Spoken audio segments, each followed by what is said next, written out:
এভারকেয়ার হাসপাতালে চিকিৎসাধীন অবস্থায় তিনি মৃত্যুবরণ করেন। মৃত্যুর সময় বেগম খালেদা জিয়ার বড় ছেলে, 2 পুত্রবধূ ও নাতনি উপস্থিত ছিলেন। এছাড়াও ছিলেন বিএনপির নেতাকর্মীরা।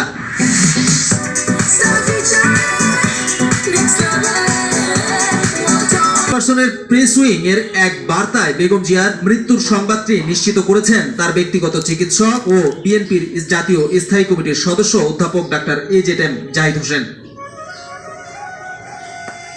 প্রেস উইং এর বার্তায় আরো জানানো হয়েছে, বেগম খালেদা জিয়ার মৃত্যুর সময় হাসপাতালে তার বড় ছেলে ও বিএনপির ভারপ্রাপ্ত চেয়ারম্যান তারেক রহমান, তার স্ত্রী ডাক্তার জুবাইদা রহমান, নাতনি জাইমা রহমান, ছোট ছেলের বউ শারমিলা রহমান সিথি, ছোট ভাই শামীম ইস্কান্দার, ছোট ভাইয়ের স্ত্রী, বড় বোন সেলিনা ইসলাম সহ সকল আত্মীয় স্বজন এবং বিএনপির মহাসচিব মির্জা ফখরুল ইসলাম আলমগীর, বেগম খালেদা জিয়ার চিকিৎসায় গঠিত মেডিকেল বোর্ডের চিকিৎসকরা উপস্থিত ছিলেন।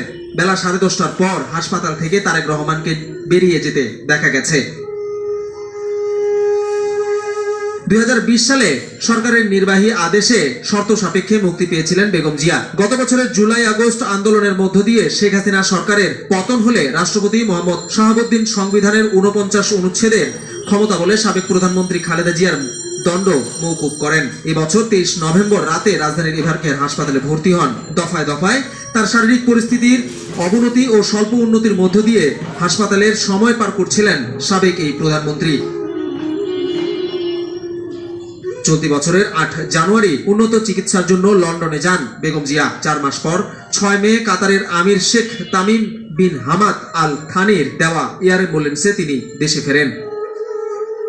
বিজন কুমার, বাংলাদেশ প্রতিদিন।